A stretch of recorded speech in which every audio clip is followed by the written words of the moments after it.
यीशु मसीह के नाम से अब होने दे पिता। तेरे दास के ऊपर विशेष अनुग्रह और उसकी निर्बलता में तेरी सामर्थ प्रकट हो। बोलने वाला कोई मनुष्य नहीं परंतु तेरी आत्मा आज हम सबके साथ बात करे और तेरी महिमा के लिए तेरी उपस्थिति से हम सबको छूने पाए। हम सब बातों के लिए तेरा धन्यवाद करते हैं प्रभु यीशु मसीह के नाम से, आमीन। चलिए परमेश्वर की महिमा में हम डायरेक्ट वचन की ओर चलते हैं। मरकुस की पुस्तक 5 अध्याय 1 से लेके पढ़ते हैं। मरकुस 5 1 से लेके पढ़ते हैं। और वे झील के पार गिरासेनियों के देश में पहुंचे, और जब वह नाव पर से उतरा तो तुरंत एक मनुष्य जिसमें अशुद्ध आत्मा थी कब्रों से निकलकर उसे मिला।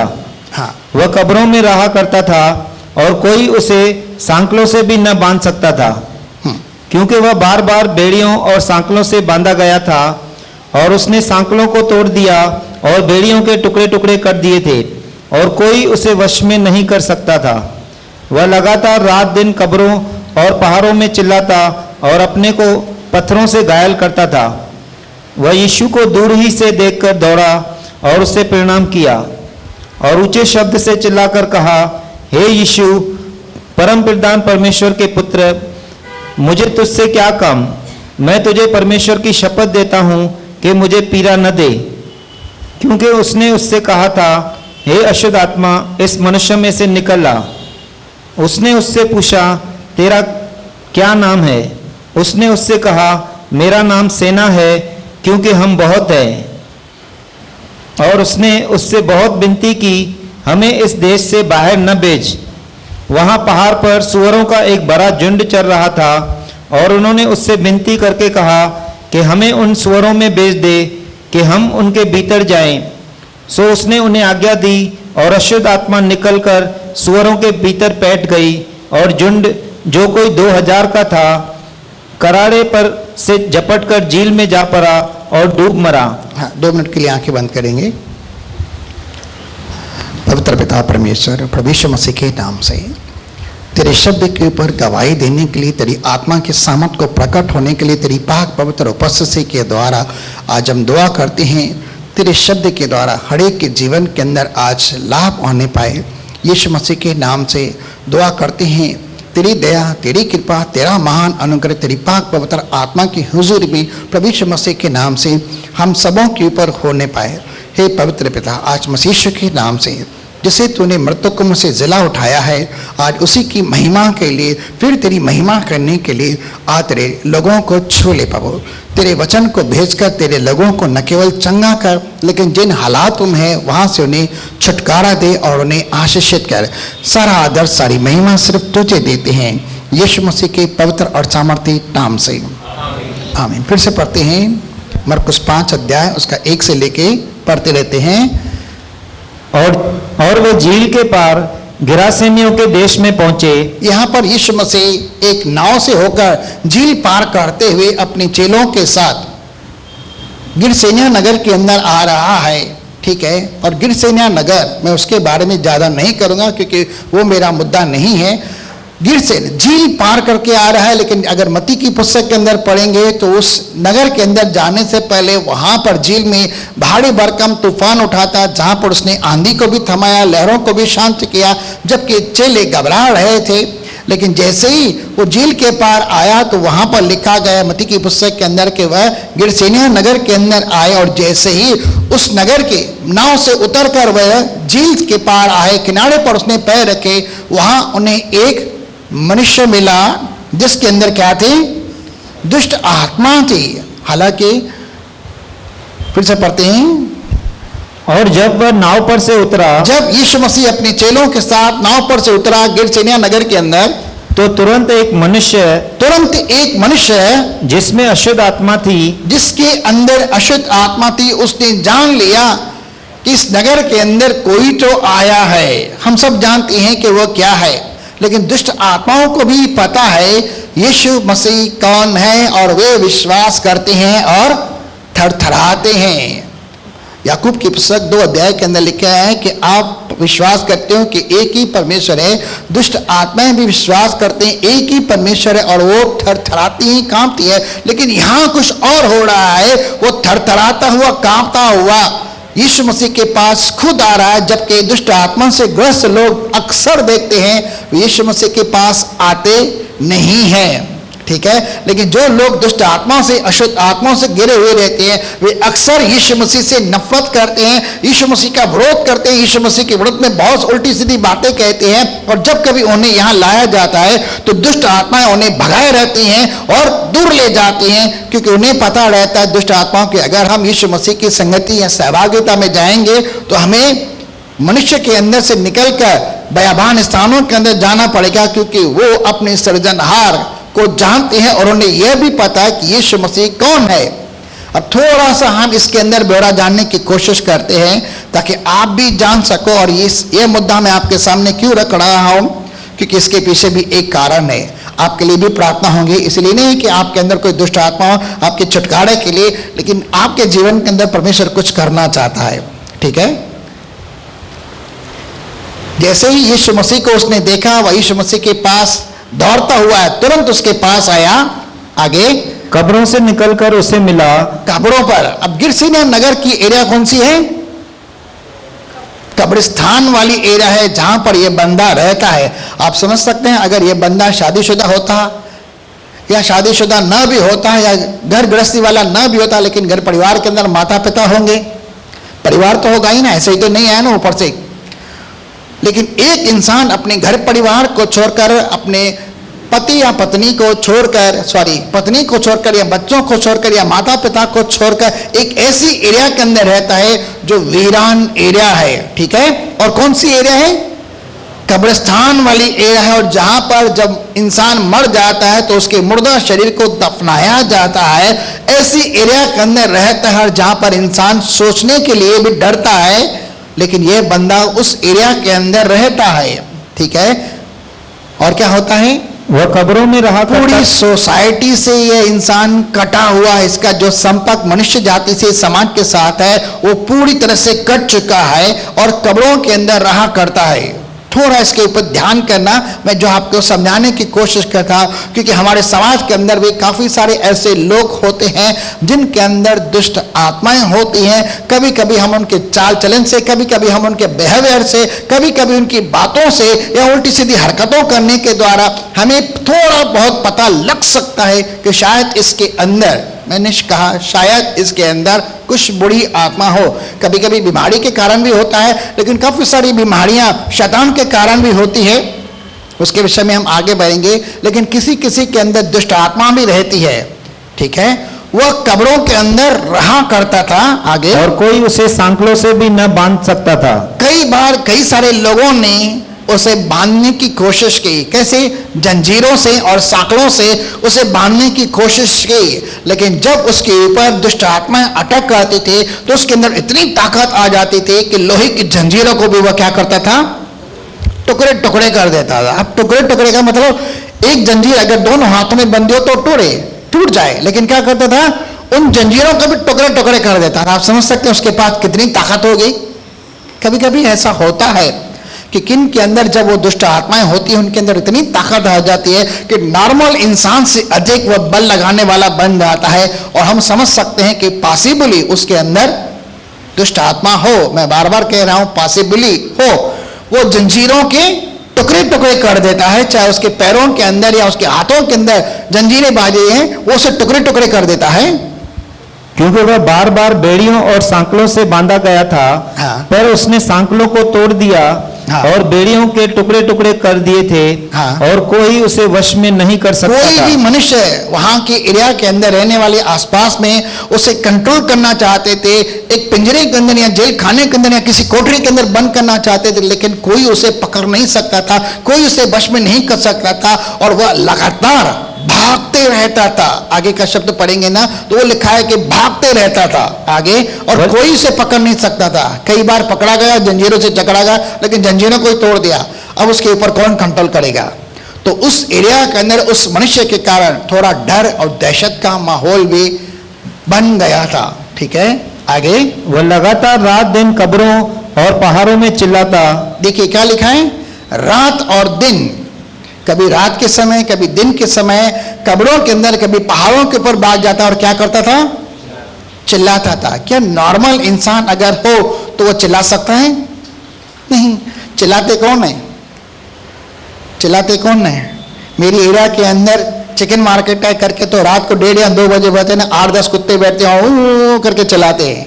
लेकिन कुछ कुछ जंगली जानवर भी होते हैं, फॉक्सेस होते हैं, और क्या होते हैं भाई, वो भी रात को चिल्लाते हैं करके। और जब ये चिल्लाते हैं तो समाज के अंदर एक डर फैला रहता है भाई, जब ये चिल्लाते हैं फॉक्सेस तो क्या होता है, भूत प्रेतों की कुछ अशुभ होने की बातें होने लगती हैं। लेकिन ये बंदा रात और दिन कब्रों के अंदर और पहाड़ों के ऊपर भाग कर क्या करता है, चिल्लाता आता था। एक तरफ से इस इंसान की दशा क्या हो गई थी, नॉर्मल इंसान कब्रों के अंदर नहीं रहेगा, ना भागेगा, ना उसके अंदर इतनी ताकत आएगी, और नहीं ऐसे चिल्लाएगा।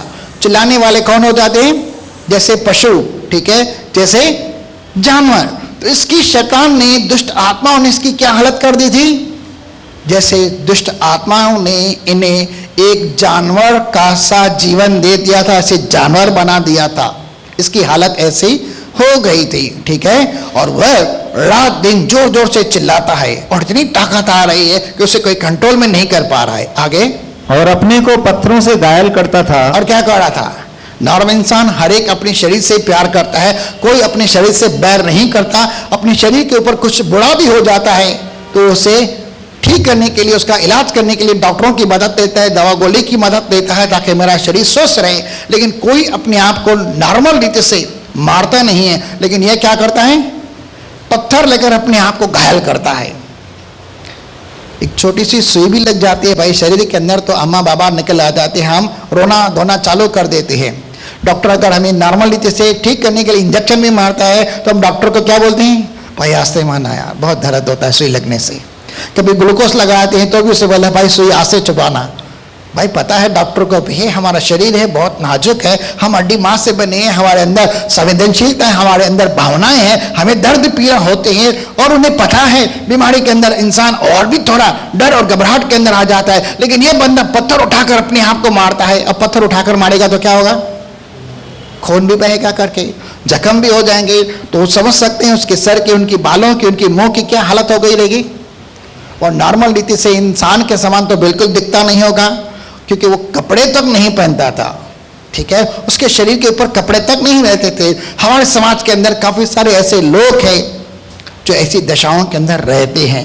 मैं आपकी उनके प्रति आंखें खोलने के लिए आज कुछ कह रहा हूं। चलिए आगे चलते हैं। वह यीशु को दूर ही से देखकर दौड़ा, जैसे ही उसने यीशु मसीह को देखा और उसे प्रणाम किया।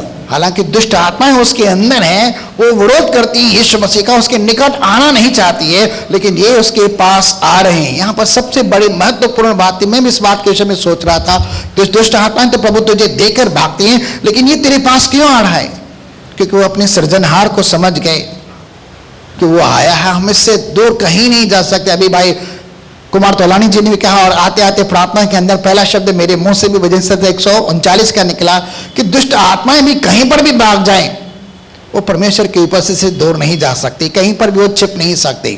ठीक है, आगे। और ऊंचे शब्द से चिल्लाकर कहा, ऊंचे शब्द से चिल्लाकर कहा, हे यीशु, हे यीशु, परम प्रधान परमेश्वर के पुत्र, परम प्रधान परमेश्वर के पुत्र, मुझे तुझसे क्या काम, तेरा मेरा क्या वास्ता, तेरा मेरा क्या लेन देन। ठीक है, अब दुष्ट आत्माएं जो उस मनुष्य के अंदर है वो यीशु मसीह को पहचानते हैं कि यीशु मसीह कौन है। कौन है भाई यीशु मसीह, क्या पहचानते हैं? हाँ भाई आप बोलिए, कौन है? परमेश्वर यीशु मसीह, परमेश्वर यीशु मसीह पिता परमेश्वर का पुत्र है। यह जोरदार ताली देंगे भाई। प्रभु यीशु मसीह परमेश्वर का पुत्र है। ठीक है भाई, श्योर है, ठीक है ना, अच्छी बात है। अभी नाम थोड़ा याद पड़ने लगा है मुझे। ओके, दुष्ट आत्माएं प्रभु यीशु मसीह को देख कर देते हैं कि यह परम प्रधान परमेश्वर का पुत्र है, और परमेश्वर ने देखी ये अनदेखी जितनी प्रभुताएं हैं वे सब मसीह में सृजी हैं, वो सब उसके हाथों की रचना है, उसके द्वारा बनाए गए, हाथों की नहीं सॉरी, शब्द की रचना है। क्योंकि परमेश्वर ने सृष्टि की रचना करने से पहले एक और जगत बनाया था जो हम स्वर्ग कहते हैं, वहां पर उसने काफी सारे स्वर्गदूत बनाया, और उसके बाद धरती, और धरती के ऊपर कई सारी चीजें बनाने के बाद उसने छठवें दिन मनुष्य को अपने स्वरूप और समानता के अंदर बनाया, और आज सब सृष्टि परमेश्वर को पहचानती है, लेकिन एक इंसान ही है जो परमेश्वर को भूलते जा रहे हैं और दूर हटते जा रहे हैं, और पाप के कारण शैतान भी उसे बहकाते हुए दूर हटाते जा रहे हैं। और इन दिनों के अंदर हम देख रहे हैं कि बाइबल में लिखा है कि अधर्म के भरने के कारण बहुत सारे लोगों का प्रेम ठंडा पड़ जाता है। विश्वास के अंदर, प्रार्थना के अंदर, स्तुति के अंदर, संगति के अंदर, उपवास के अंदर वे घटते जा रहे हैं, और जितना हो सके अपने आप को दूर करने की कोशिश करते हैं, और संसारिक अट्रैक्शन की ओर ज्यादा बढ़ रहे हैं, संसार की बातों के अंदर ज्यादा बढ़ते जा रहे हैं। और जब कभी उन्हें कहो संगति के अंदर आने के लिए, प्रार्थना के लिए, बाइबल पढ़ने के लिए, इनके लिए मन नहीं करता पासा जी, दिल नहीं करता करके। नॉर्मल जिसे आपकी बात नहीं है, लेकिन काफी सारे लोगों के ऐसे हालात है, और बाइबल में लिखा है बहुत सारे लोगों का प्रेम ठंडा पड़ गया है करके इन दिनों के अंदर। आज की तारीख में देखेंगे तादाद कितनी हो गई है, 50%। कलीसियाओं के अंदर 50% तादाद हो गई है। क्यों? अगर उनसे पूछेंगे भी तो क्या बोलेंगे? मेरी प्रार्थना का उत्तर नहीं आया, ये है, वो है, ऐसा है, वैसा है, कुछ ना कुछ बहानेबाजी चालू है करके हर एक दिन कुछ ना कुछ बहाना दे दे। ठीक है, उनके पास एक्सक्यूज है। ये यीशु मसीह को देखकर दूर से ही तुरंत उसके पास दौड़ता आया। आगे, मैं तुझे परमेश्वर की शपथ देता हूँ। यहां पर दुष्ट आत्मा यीशु मसीह से बात कर रही है कि तेरा मेरा क्या वास्ता। हाँ भाई, ये सही चाहिए। अंधकार और ज्योति का आपस में कोई मेल नहीं है। परमेश्वर के मंदिर का दुष्ट आत्मा से कोई नाता नहीं है। एक विश्वासी का अविश्वासी के साथ कोई मेल मिलाप नहीं है। ठीक है, जीवन और मृत्यु का आपस में कोई मेल मिलाप नहीं है। यहाँ परमेश्वर का पुत्र आया हुआ है और दुष्ट आत्मा से बात कर रही है कि तेरा मेरा क्या नाता। उनके बीच कोई नाता नहीं है। पाप का और धर्म का अपने आप में कोई संगम नहीं है। ज्योति और अंधकार एक साथ कभी रह नहीं सकते। इसलिए कहते तेरा मेरा क्या नाता कि तू मेरे पास आया हुआ है, क्योंकि उन्हें पता था अब क्या होने वाला है। हमें यीशु मसीह आया है तो हमें निकलना पड़ेगा। यीशु मसीह आया है तो निकलना पड़ेगा। और मेरा फेवरेट शब्द है, जहां परमेश्वर की आत्मा है वहां आजादी है। अब थोड़ी देर के लिए हम समझने की कोशिश करते हैं। प्रभु यीशु मसीह ने लूका की पुस्तक के अंदर पहले ही यशायाह की पुस्तक 61 अध्याय में से कोट किया था। जब उसे आराधनालय के अंदर किताब दी गई थी तो उसने यशायाह का शब्द निकाला था 61 अध्याय के अंदर कि परमेश्वर का आत्मा मुझ पर, उसने मुझे अभिषेक किया गया है गरीबों को सुसमाचार सुनाने के लिए, अंधों को दृष्टिदान देने के लिए, कुचले हुओं को छुड़ाने के लिए और शोषितों को बचाने के लिए, और परमेश्वर के प्रसन्न रहने के और पलटा लेने के वर्ष का प्रचार करने के लिए उसने मुझे अभिषेक किया है और परमेश्वर का आत्मा मुझ पर है। उसने यह घोषित किया था। और वहां पर ही मरकुस की पुस्तक पहले अध्याय के अंदर वहां पर ही एक मनुष्य था जिसके अंदर दुष्ट आत्माएं थे, और वह खुद वहां पर चिल्लाकर उसे बात करने लगा। अगर पढ़ना चाहे तो पढ़ सकते हैं। मरकुस पहला अध्याय उसके 21वें वचन के अंदर मरकुस की पुस्तक स्टार्टिंग में परमेश्वर की सेवा कार्य के विषय में बता रही है। और पहली ही सभा के अंदर वो घोषित कर रहा है कि तू परमेश्वर का पुत्र है। लेकिन यीशु मसीह औरों के समान क्या करते थे? नॉर्मल बात नहीं करते थे, नॉर्मल प्रचार नहीं करते थे, लेकिन उनके शब्द में क्या होता था? अधिकार होता था, और वह अधिकारी के समान बात करते थे। उसने कहा, यीशु खुद तो ऐसा नहीं कहता करके, लेकिन उस दुष्ट आत्मा को उसने डांटा और उसी समय उसे मरोड़कर वह दुष्ट आत्मा उसके अंदर से निकल गई और वह बंदा चंगा हो गया। कलीसिया के अंदर जितने भी, आराधना के अंदर जितने भी लोग थे वो देखकर हैरत हो गए कि ये कैसा शब्द है, ये कौन सा अधिकार है कि दुष्ट आत्माओं को भी अधिकार के साथ जब बोला जाता है तो निकल जाते हैं। ये कैसा वचन है? वहां के लोग अचंभित हो गए। मरकुस पहले अध्याय के 21-22 से अगर आप पढ़ेंगे वहां पर आप देख सकते हैं कि यीशु मसीह ने पहला एनकाउंटर वहां पर मरकुस की पुस्तक के अंदर किया है, और वहां पर आराधनालय के अंदर एक मनुष्य के अंदर से दुष्ट आत्मा को बाहर निकाला और वो वहां पर चंगा हो गया। दुष्ट आत्माओं को पता है यीशु मसीह कौन है, आपको भी पता है क्योंकि आप कलीसिया के अंदर है, लेकिन समाज के अंदर बहुत सारे लोग हैं जिन्हें पता नहीं है यीशु मसीह कौन है। तो ये ड्यूटी किसकी है? उन्हें कौन बताएगा? आपको और मुझको ही उन्हें बताना ही, सुसमाचार प्रचार करना है।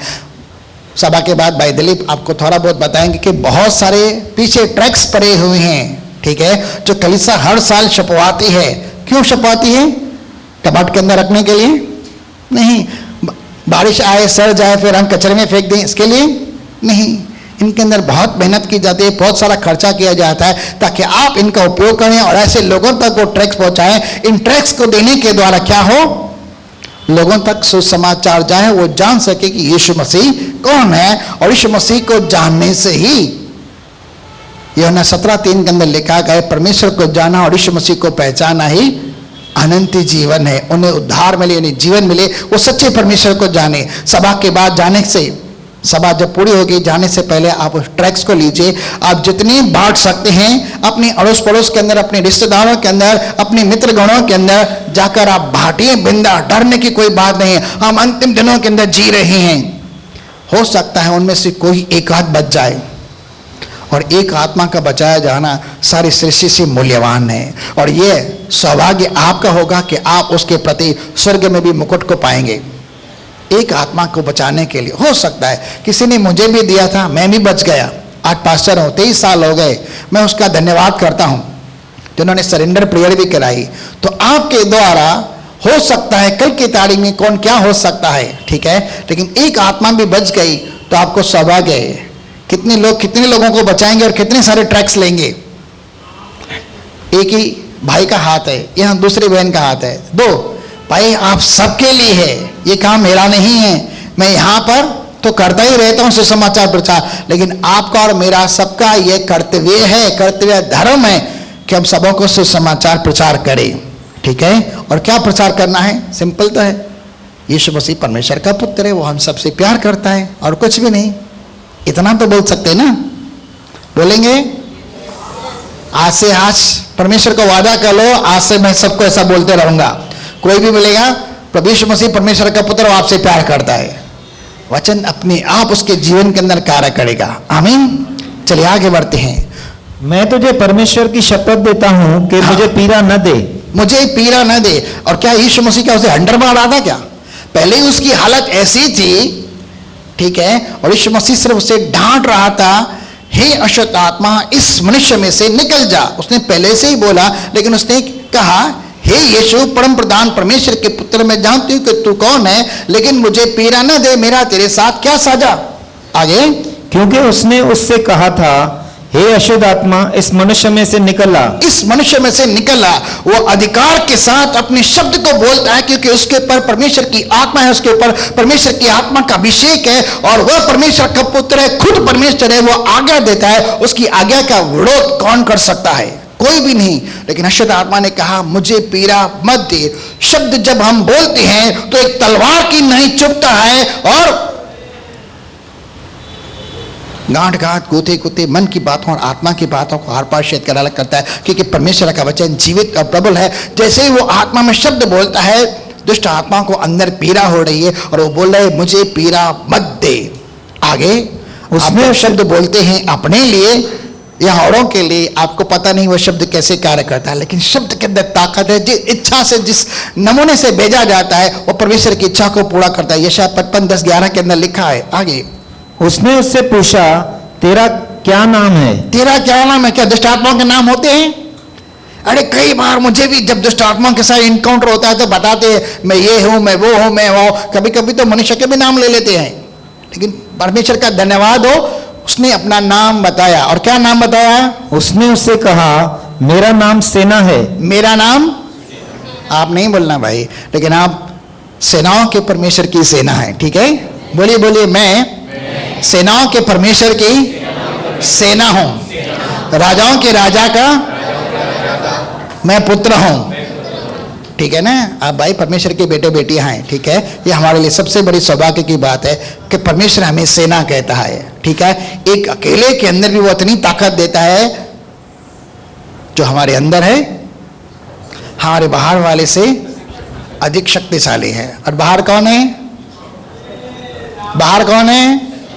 शैतान है, ठीक है। थोड़ी देर के बाद हम वहां पर भी आ रहे हैं। चलिए, मेरा नाम सेना है क्योंकि मेरा नाम सेना है क्योंकि हम बहुत है। क्योंकि हम बहुत हैं। एक दुष्ट आत्मा इंसान को इतना परेशान कर सकती है, लेकिन एक मनुष्य के अंदर बहुत सारी दुष्ट आत्मा रहेंगी तो उसकी हालत क्या होगी? ऐसे हो सकती है जैसे इस बंदे की है, ठीक है। आगे, और उसने उससे बहुत विनती की हमें इस देश से बाहर न भेज, हमें इस देश से बाहर मत भेज, इन सिवानों से हमें बाहर न निकाल। वो दुष्ट आत्माओं से प्रार्थना कर रही हैं, ठीक है। आगे, वहां पहाड़ पर सुअरों का एक बड़ा झुंड चल रहा था। हाँ, और उन्होंने उससे विनती करके कहा हाँ, कि हमें उन सुअरों में भेज दे कि हम उनके भीतर जाएं। हाँ, सो उसने उन्हें आज्ञा दी यीशु मसीह ने उन्हें आज्ञा दी, ठीक है, और अशुद्ध आत्मा निकलकर निकल जाओ, ठीक है। दुष्ट आत्मा को, सेना को यीशु मसीह ने आज्ञा दी, इस बंदे में से निकलकर बलि सूअरों में जाकर पड़ो, ठीक है। क्यों भाई? इंसान ही है जो परमेश्वर के स्वरूप और समानता के अंदर बनाया गया है, और इंसान ही है जो परमेश्वर का पुत्र भी कहलाता है, और इंसान के ऊपर ही परमेश्वर की अधिक दया दृष्टि, कृपा दृष्टि है, क्योंकि जब उसने इंसान को बनाया और उसे देखकर कहा बहुत अच्छा है, ठीक है, क्योंकि उसका स्वरूप और उसका समानता है। और यीशु मसीह के भी क्रूस पर मरने का जो केंद्र बिंदु है वह इंसान ही है। वह किसी जानवर को, किसी मछली को या पशु को बचाने के लिए नहीं आया, वह आया मनुष्य जाति का उद्धार करने के लिए, उस मनुष्य जाति को बचाने के ही लिए आया। और मुझे भी बचाए और आपको भी बचाए, जिसके के लिए तो आप जहाज के अंदर हैं। नूह का जहाज, ये है नूह का जहाज, यानी कलीसिया, जिसका बेस प्रभु यीशु मसीह है, ठीक है। आगे बैठ गई, और झुंड जो कोई 2000 का था, झुंड जो यानी सूअरों का जो झुंड था, 2000 वहां पर सूअर चल रहे थे, ठीक है, जो कुछ भी फलियां वलियां खा रहे थे। 2000 करीब करीब सूअर थे, और दुष्ट आत्मा उनके अंदर घुस गए, इस मनुष्य के अंदर से निकले। कभी कभी जब किसी दुष्ट आत्मा के साथ एनकाउंटर होता है तो कभी कभी इतनी हठी जिद्दी दुष्ट आत्मा होती है, इतनी पीड़ा देती है सामने वाले को। कई बार देखा है कि उनका सर भारी हो जाता है, कभी कभी तो 2-2 दिन तक दुष्ट आत्मा निकलने के बाद सर दर्द भी नहीं जाता। इसके अंदर से 2000 से अधिक दुष्ट आत्माएं निकल रही है, तो मान सकते हैं इसको कितनी पीड़ा होती होगी। लेकिन एक झटके के अंदर जैसे प्रभु यीशु मसीह ने आज्ञा दी, इसके अंदर से दुष्ट आत्माएं निकली। मैं नहीं जानता इस बंदे के अंदर कितनी पीड़ा हो गई, कितना चिल्ला होगा, क्या कुछ हुआ रहेगा, लेकिन अनुभव करते हैं यहाँ प्रैक्टिकली जो होता है, लोगों को कितना कष्ट होता है, ठीक है। 2000 निकल गए, सूअरों के अंदर घुस गए, और सूअर लुढ़कते लुढ़कते जाकर झील में पड़े और करारे पर से झपटकर झील में जा पड़ा और डूब मरा। हाँ, अभी सूअरों के अंदर रहने के लिए भी दुष्ट आत्माओं को परमिशन लेनी पड़ी, ठीक है। परमेश्वर की आज्ञा के बगैर दुष्ट आत्माएं कि किसी के अंदर घुस नहीं सकती है। जैसे अय्यूब के घर के चारों ओर 12 बंधा था, शैतान कहता है कि तूने इसे बहुत प्रॉस्पर किया है, इसे तूने समृद्ध किया है, इसे तूने बहुत कुछ दिया है, इसलिए वह तेरी स्तुति करता है, तेरी आराधना करता है। इस बाड़े को हटा तो देख तेरे नाम की कैसे निंदा करता है। कभी कभी जब परमेश्वर हमें ब्लेस करता है तो शैतान की भी आंखें पड़ जाती हैं आपके जीवन के अंदर, और वह देखता है कि परमेश्वर के द्वारा बहुत आशीष है और आपके जीवन के अंदर और आशीष ना है, इसलिए वो आपके ऊपर भी कभी कभी आंखें लगाने की कोशिश करता है। लेकिन धन्यवाद है, हमारे घर परिवार के आगे अय्यूब क्या बाहर है 1:10 के अनुसार, और बिना परमिशन शैतान हमारे घर परिवार के अंदर घुस नहीं सकता। उस लहू के बारे के लिए मैं परमेश्वर के नाम को धन्यवाद करता हूं। आपको छूने के लिए शैतान को अनुमति लेनी पड़ती है, क्योंकि आप परमेश्वर की न केवल आत्मा के मंदिर है, लेकिन परमेश्वर की आंख की पुतली है। जो कोई आपको छूने की कोशिश करता है वो परमेश्वर की आंख की पुतली को छोड़ता है, और परमेश्वर उसे नहीं छोड़ता। अगर परमेश्वर के मंदिर को बिगाड़ने की कोशिश करता है तो परमेश्वर उसे नरक की आग के अंदर डालकर नष्ट कर देता है हमेशा हमेशा के लिए, और वह नरक की आग के अंदर सर्वदा जलता रहता है। अब तक न्याय नहीं हुआ है, लेकिन उनके लिए वह न्याय स्थान घोषित किया गया है, निर्धारित किया गया है, ठीक है। सब दुष्ट आत्माएं निकल गई, झील के अंदर पड़ी और डूब मरी, और थोड़ी देर के बाद देखते हैं क्या हो रहा है।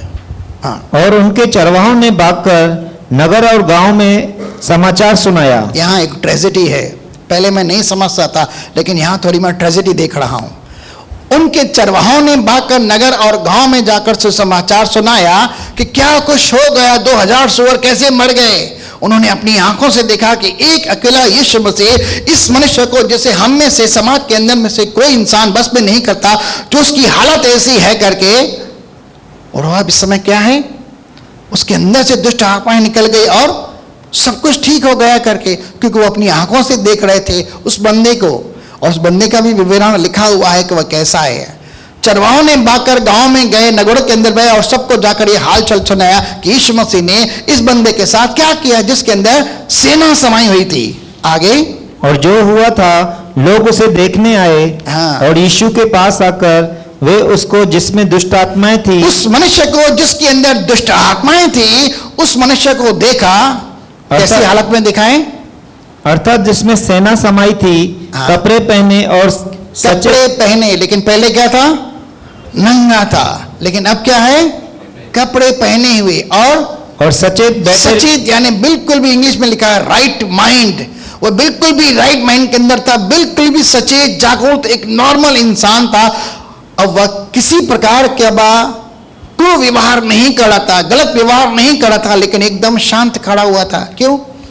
क्योंकि उसके अंदर जो दुष्ट आत्मा से परेशान करते थे, जिसके कारण वह उलट सुलट हरकतें करता था, उलट सुलट व्यवहार करता था। और दुष्ट आत्माएं न केवल उन्हें शारीरिक रीति से पीड़ा दे रही है, याद करना दुष्ट आत्माएं सबसे अधिक इंसान के दुश्मन हैं। यूहन्ना 10:10 के अंदर भी लिखा है, चोर अर्थात शैतान दुष्ट आत्माएं आता है चोरी करने, स्वास्थ्य, शांति, आनंद, धन की चोरी कर जाता है। और क्या करता है? घात करता है और नाश करता है। शैतान का मुख्य मकसद है इंसान को नाश करना, घात करना, उसके जेब में जो कुछ भी है उसे चोरी करना। ठीक है, शैतान का यह मकसद है। उसके लिए वह किसी भी हद तक जा सकता है, उसे डर नहीं लगता, उसे घबराहट नहीं होती, उसे चिंता नहीं होती, वह सब कुछ चुराने की कोशिश करता है, वह इतना निर्लज है। ठीक है, लेकिन आप प्रभु यीशु मसीह में एक से एक क्या है? योद्धा है। क्या है? बोलिए, मैं मसीह यीशु में एक योद्धा हूं। इसके विषय में भी हम वचन को देखते हैं। जो हुआ था लोग से देखने और यीशु के पास आकर वे उससे जैसे जिसके अंदर दुष्ट आत्माएं थी, सेना समाई थी, कपड़े पहने और सचेत बैठकर डर गए। अब इन्हें डरना चाहिए कि खुश होना चाहिए? यहाँ थोड़ा गलत हो रहा है करके। गिरसेनिया नगर के आसपास के जो नगरों के लोग, गांव के अंदर लोग थे, इस मनुष्य को देख रहे थे एकदम ठीक ठाक हो गए है, वो डर गए। आगे, और देखने वालों ने उसका जिसमें दुष्ट आत्माएं थी और सुअरों का पूरा हाल उनको कह सुनाया। सब पता चल गया कि क्या गवाही हो रही है, क्या चमत्कार हो रहा है, क्या छुटकारा हो रहा है, क्या चंगाई हो रहा है, क्या आश्चर्यकर्म हुआ है, उन्हें सब पता चल गया। और वे उससे विनती करके कहने यानी लगे, यीशु मसीह से गांव वाले, नगर वाले विनती करने लगे कि हमारे सिवानों से चला जा। क्या था? यीशु मसीह क्यों आया भाई संसार में? पहला यूहन्ना 3:8 में भी लिखा है कि यीशु मसीह आए संसार में शैतान के कामों को नाश करने। वह आया मनुष्य जाति के पापों को क्षमा के लिए, अपना जीवन सलीब पर कुर्बान करने के लिए, मनुष्य जाति के पाप के प्रायश्चित के लिए अपना खून बहाने के लिए आया और मनुष्य को उद्धार और जीवन देने आया। लेकिन यीशु मसीह को क्या कर रहे हैं? यीशु मसीह हमारे नगर से, हमारे सिवानों से, हमारी सीमा से तो बाहर चला जा। कई बार ऐसा होता है कि कई लोगों के अंदर से जब दुष्ट आत्माएं निकाले जाते हैं, लोग इतनी जल्दी यीशु मसीह के ऊपर विश्वास नहीं कर पाते। अपने भ्रम, अंधविश्वास वाली बातों के अंदर, अपने देवी देवताओं के कारण, अपने उन रीति रिवाजों के कारण, अपने समाज के प्रतिष्ठित लोगों के कारण और अपने घर परिवार के बड़े सदस्यों के कारण, और ऐसी ऐसी रूढ़ियों के अंदर पड़े रहते हैं कि वो कहते हैं यीशु मसीह हमें तो नहीं चाहिए, तू फॉरेन का परमेश्वर है, हमारा परमेश्वर नहीं है। जबकि वो साक्षात देख रहे इतना बड़ा चमत्कार हो रहा है और इतने जमाने से ये बंदा दुष्ट आत्मा के कारण इतना परेशान है, फिर भी यीशु मसीह के पास उद्धार पाने के लिए नहीं आ रहे और बोलते चले जाओ यहां से। बड़े दुख की बात है कि वहां के लोग उसे कह रहे हैं चले जाओ। लेकिन आज की तारीख में अगर उल्लासनगर के अंदर आ जाए तो सब उसका, आप और मैं तो उसका वेलकम करेंगे। लेकिन जो बहुत लोग हैं जिनकी दाल रोटी उसी के द्वारा चलती है, जिनकी पेटियां, जिनकी शाहियां, गद्दियां उसके अपने अपने हिसाब के कारण है, वो तो उसका इनकार करेंगे। सही है ना? इन्हें निकालो, ये अलग से समाचार प्रचार कर रहे हैं। लेकिन भाई तो हम तो सत्य का ही समाचार प्रचार करते हैं। ठीक है, उस जमाने के अंदर भी ऐसे लोग थे जिन्होंने डाह के कारण यीशु मसीह को सलीब पर चलने के लिए विवश कर दिया। याजकों को भी, पिलातुस को भी, न जाने किन किन को भड़काया कि इसे क्रूस पर चढ़ा दो, और हमारे लिए किसको छोड़ दो? एक डाकू, उस बलवाई को जिसका नाम बराबा है, जिसने खून किया हुआ था, उसे कहते हैं छोड़ दो। बड़ी बात है भाई। मर्डरर को बाहर कर दो और जो इंसान को बचाता है, जिंदा करता है, उसे अंदर कर दो, उसे क्रूस पर चढ़ा दो। क्या उल्टा जमाना है। संसार और संसार की बातें, स्वर्ग और स्वर्ग की बातें दोनों अपोजिट है।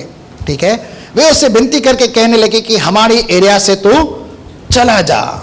आगे, और जब वह नाव पर चढ़ने लगा तो वह जिसमें पहले दुष्ट आत्माएं थी, अब यीशु मसीह को लोग वहां के स्वीकार नहीं कर रहे हैं और से कहते हैं जा।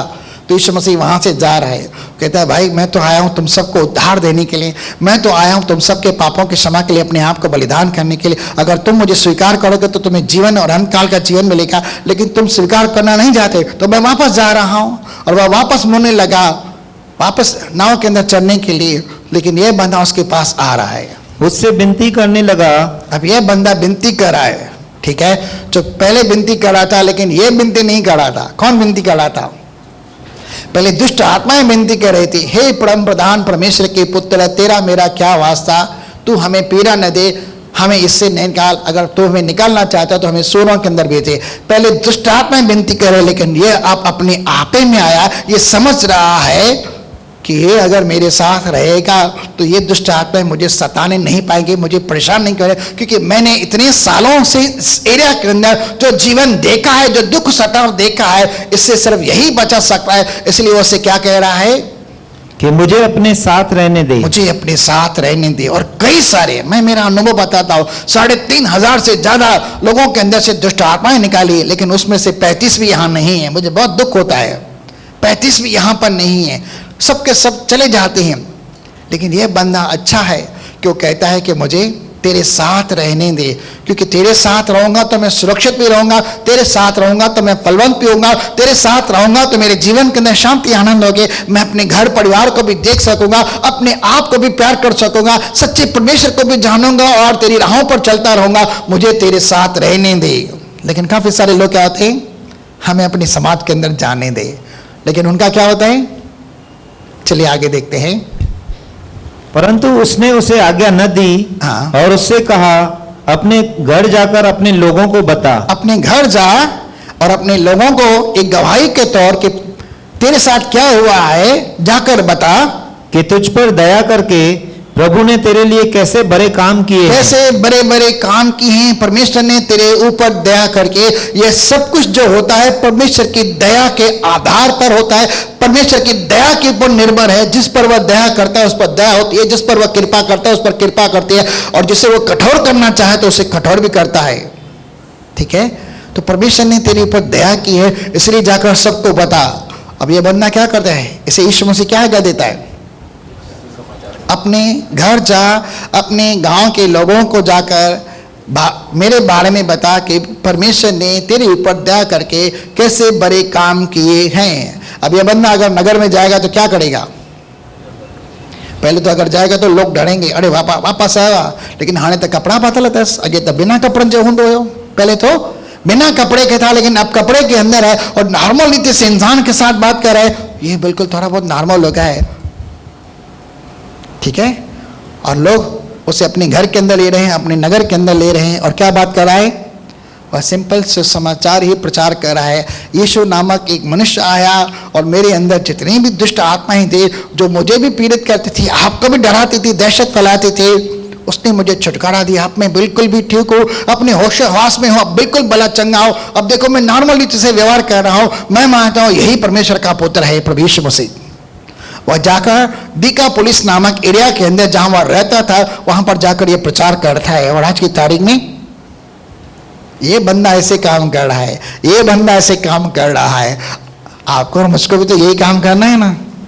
और हम कौन से दिनों के अंदर जी रहे हैं, अंतिम दिनों तो है, लेकिन इस साल के हम अंतिम महीनों के अंदर भी आ रहे हैं, जबकि क्रिसमस का आना सिर्फ 2 महीने ही बचा हुआ है। तो क्रिसमस के अंदर हम क्या करते हैं, ज्यादातर हम सुसमाचार प्रचार करते हैं। तो क्या हम अपने जीवन की गवाही अड़ोस पड़ोस के अंदर देते हैं, अपने सगे संबंधियों को देते हैं, अपने अड़ोस पड़ोस में देते हैं, अपने मित्रगणों को देते हैं, अपने रिश्तेदारों को देते हैं। गवाही के द्वारा भी परमेश्वर काम करता है। आगे, परंतु उसने उसे आज्ञा न दी और उसे कहा कि अपने घर जाकर अपने लोगों को बता कि तुझ पर दया करके प्रभु ने तेरे लिए कैसे बड़े काम किए हैं। आगे, वह जाकर डिकापोलिस में इस बात का प्रचार करने लगा। वह गया और डिकापोलिस नामक एरिया के अंदर जाकर इस बात का प्रचार करने लगा। भाई इस बंदे के लिए मैं आपको कह रहा हूं, जोरदार ताली बजाएंगे।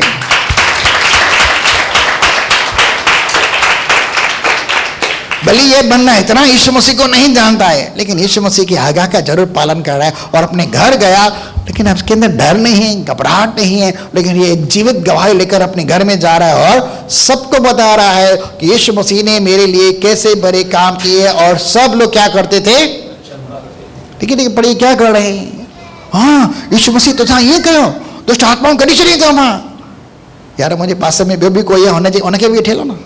आपके अड़ोस पड़ोस में कितने लोग हैं ऐसे, कभी कभी काफ़ी सारी कुछ बीमारियां दुष्ट आत्मा के कारण होती है, कभी कभी मेंटली डिस्टर्ब करने वाली आत्माएं भी इंसान के जीवन के अंदर होती हैं। कभी फिजिकली टॉर्मेंट करने वाले, कभी किस प्रकार की आदतें होती है, कभी एडिक्शन के तौर होती है, कई सारी दुष्ट आत्माएं होती हैं करके इंसान के जीवन को परेशान करने के लिए और अलग अलग रूप में करती है। लेकिन आपके सामने जो बात मैं रखने जा रहा हूं, ऐसे लोगों को थोड़ा पहचानने की कोशिश कीजिए।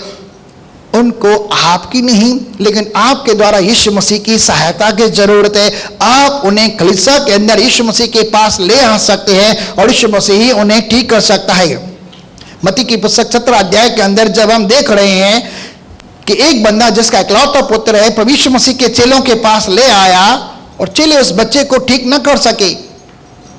उसके अंदर मिर्गी की दुष्ट आत्मा थी, कभी आग के अंदर गिरा देती है, कभी पानी के अंदर गिरा देती है। वो जमीन पर लौटता है और अपने मुंह से फेन निकालता है और बहुत पीड़ा उठाता है। बचपन से उसकी ऐसी हाथ थे लेकिन चेले कुछ नहीं कर पाए। लेकिन यीशु मसीह ने क्या कहा? उसे मेरे पास ले आओ। किससे मेरे पास ले आओ? उसे मेरे पास ले आओ। जैसे ही वो दुष्ट आत्माग्रस्त बच्चा जिसके अंदर मिर्गी की आत्मा थी यीशु मसीह के पास आया, दुष्ट आत्मा ने उसे देखा और उसे पलट दिया, जमीन पर गिरा दिया और वह लौटने लगा, फेन खाने लगा और मूर्छित हो गया। लोगों ने समझा मर गया। पढ़ के देखना मत्ती की पुस्तक 17 अध्याय के अंदर, लोगों ने समझा मर गया। लेकिन यीशु मसीह ने उठाया। लेकिन कैसे उठाया?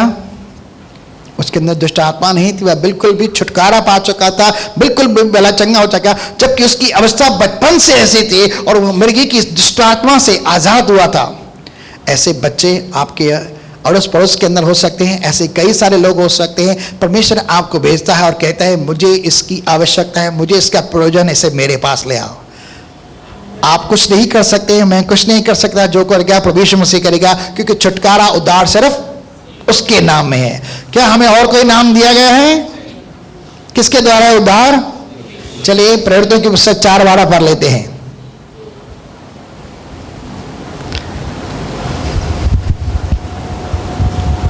और किसी दूसरे के द्वारा उद्धार नहीं, किसी दूसरे के द्वारा उद्धार नहीं, क्योंकि स्वर्ग के नीचे मनुष्यों में, मनुष्य जाति में और कोई दूसरा नाम नहीं और दिया कोई गया दूसरा नाम नहीं है जिसके द्वारा हम उद्धार पा सके। जिसके द्वारा हम छुटकारा पा सकें। और वह नाम क्या है? सब लोग बोलेंगे, ऐसे बोल रहे हैं भाई ठंडे में, थोड़ा जोरदार बोली नहीं। वो नाम क्या है भाई? थोड़ा जोर से बोलिए ना यार, थोड़ा जोर से दम लगा के। ये कौन नाम है? अब जब आप ऐसा बोलते हैं ना, यीशु मसीह ने भी कहा तुम किसको ढूंढते हो?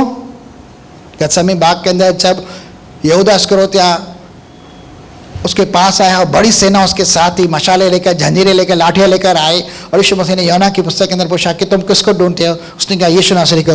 यीशु मसीह कहते हैं मैं हूं। और जैसे उसने बोला कुछ तो वहां पर हुआ था। क्या हुआ था आपको पता है? पढ़ना चाहेंगे? जितने लोग उसे पकड़ना से गिर पड़े थे, उसने सिर्फ इतना कहा मैं हूं।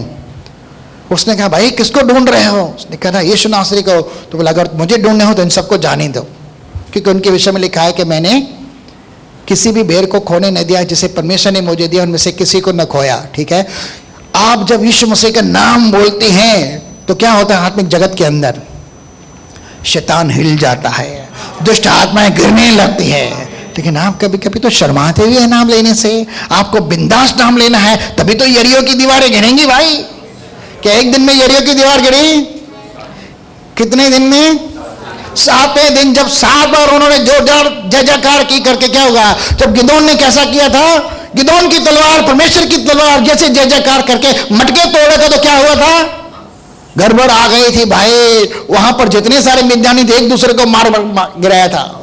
तो जब आप जय जयकार करते हैं, बंधन टूटने लगते हैं, नींवें हिलने लगती है, जेल खाने टूटने लगते हैं और कैदी आजाद हो जाते हैं। आप और मुझको परमेश्वर इस कार्य करने ले आता है ताकि किसी को सुसमाचार बताएं और ऐसे लोगों को यीशु मसीह के पास ले आए और यीशु मसीह उन्हें समाधान दे सकता है। अपनी आंखें खोलो, अड़ोस पड़ोस के अंदर कौन सारे लोग हैं, ऐसे कैसे कैसे लोग हैं जिन्हें यीशु मसीह की आवश्यकता है। आप उसके पास ले आएंगे तो वह खुद ही उन्हें चंगा करेगा, उन्हें छुटकारा देगा, दुष्ट आत्मा से भी निकालेगा, बीमारियों से भी मुक्ति देगा और उन्हें उद्धार और जीवन से भी आशीष करेगा। क्या ऐसे परमेश्वर को हम जोरदार ताली दें?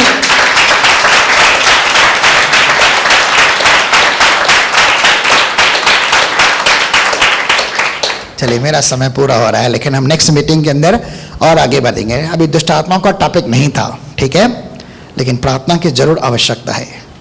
चलिए आंखें बंद करते हैं। भाई दिलीप हो गया? ठीक है, दिलीप की ड्यूटी आज मैं नहीं कर दी।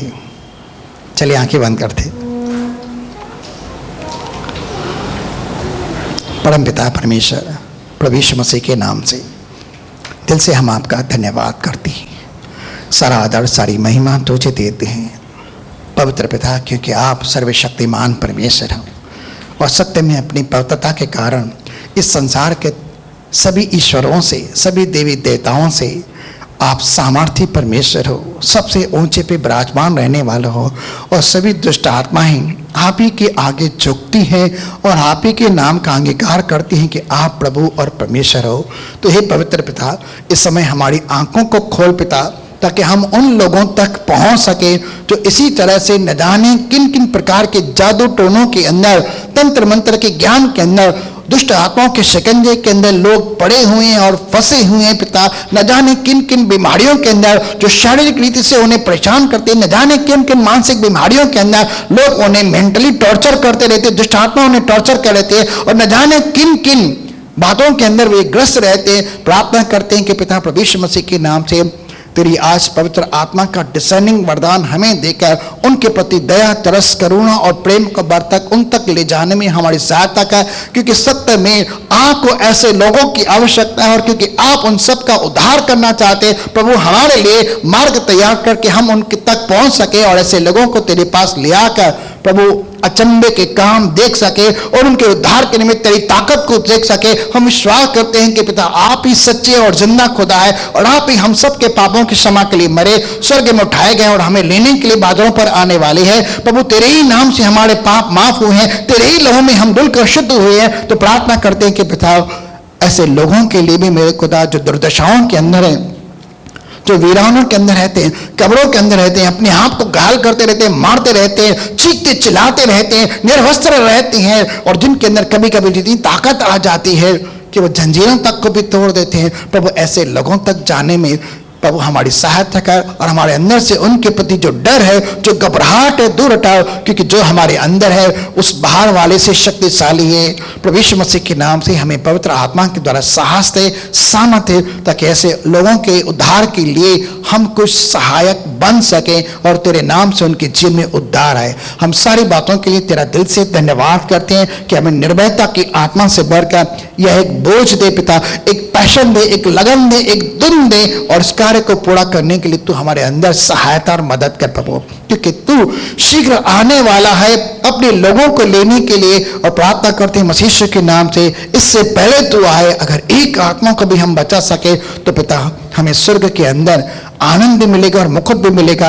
हाँ, हम चाहते हैं कि स्वर्ग के अंदर हम इनाम पाएं। पवित्र पिता ऐसा करने के लिए इन दिनों में हमें प्रार्थना के अंदर जागृत होने दे प्रभु, सतर्क सावधान होने दे, ताकि हम उस सिंह को भी जान सके जो गरजने वाले सिंह के समान है। उनके मुख से, उनके चंबे से हम ऐसे कई सारे लोगों को छुड़ा सके और तेरे नाम की बड़ी महिमा हो। सत्य के द्वारा स्वतंत्र, सत्य के द्वारा पवित्र कर, तेरा वचन सत्य है। प्रभु यीशु मसीह के सामर्थ्य नाम में बोल प्रभु यीशु मसीह की जय। कुछ अनाउंसमेंट।